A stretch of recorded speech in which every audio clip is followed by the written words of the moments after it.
I'm going to go over the Proportions, Ratios, Unit Rates Study Guide.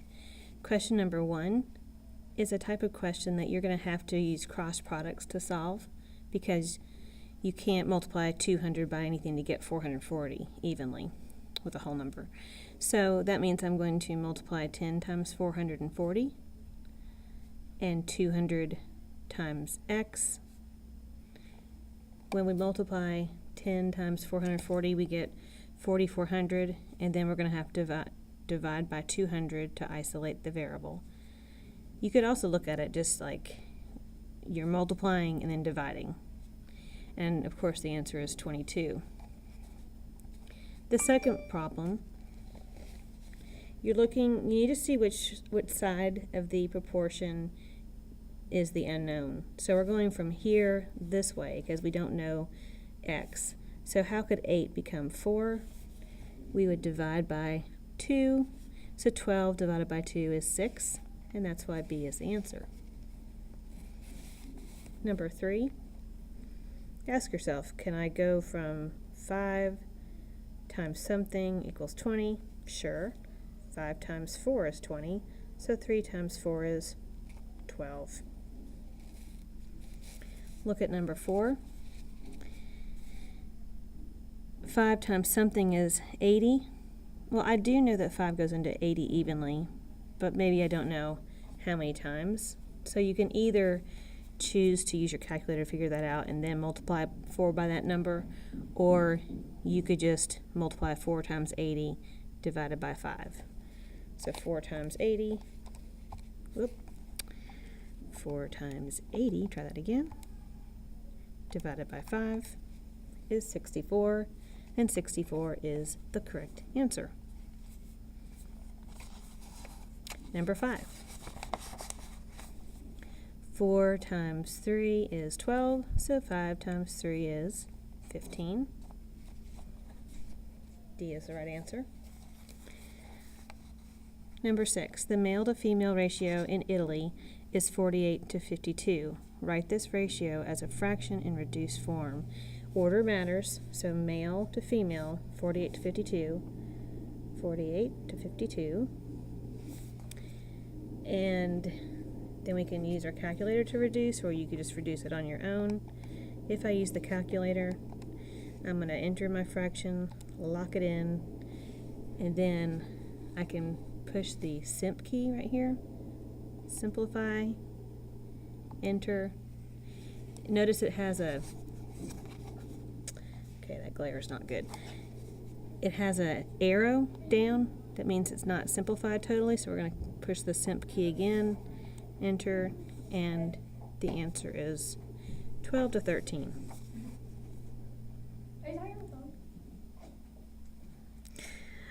Oh, question number 7 is a unit rate question, and unit rate means we need to make sure that 1 is the denominator. So if our rate is $9.10 per 13 cans, then I'm going to divide $9.10 by 13. Get 0.7. In money, that would be 70 cents. So we'd write 70 cents over per can, or you could put over 1.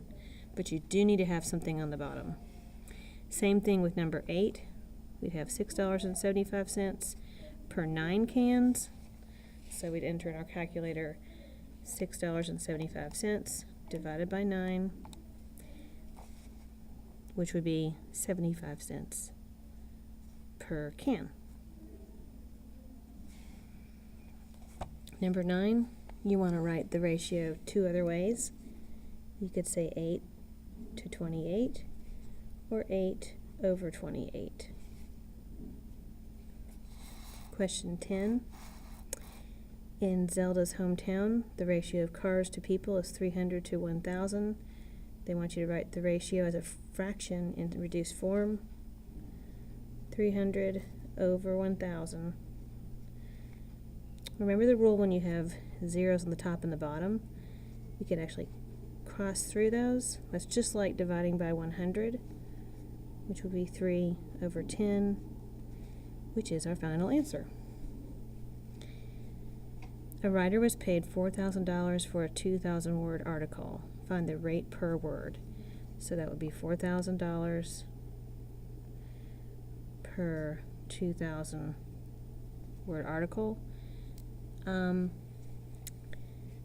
going to divide 4,000 by 2,000,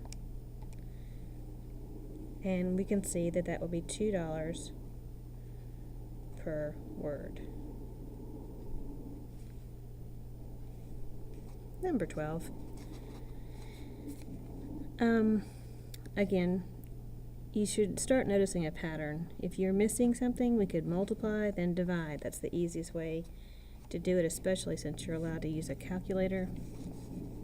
So 5 times 84 equals, and then divide by 6, which is 70, and that is C. Same thing with this one. 10 times 270 equals, divided by 150. 18, which is A. Last question on this page. Which of the following pairs of ratios do not form a proportion? Remember the cross products rule. The cross products have to be equal if the proportions are equal. 6 times 7 is 42. 28 times 2 is not 42. And if you're not sure, you can always check on your calculator. 21 times 2 is 42, not 4. No, that is 42. So B does form a proportion. The rest of these should, because we're looking for the one that does not. And instead of just choosing A and moving on, you might want to just double check that all of the rest of them form a proportion, and they do. Which of the following proportion is true? Again, 8 times 3, 24, 9 times 2, 18. No. 24 times 2 is 48. 16 times 3 is also 48, so that is the one that's going to be true. But I definitely would just take a little look, make sure that's 30, that's clearly not 30. 24, 18, no, so I know I'm right with B. How many of the following are proportions? You're going to check them out. I would just go back and say 4 times 45.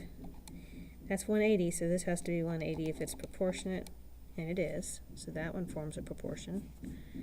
55 times 4, 220. 32 times 5, 160. So no, that does not.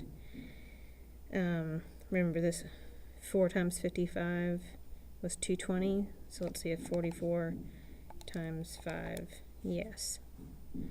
So that does.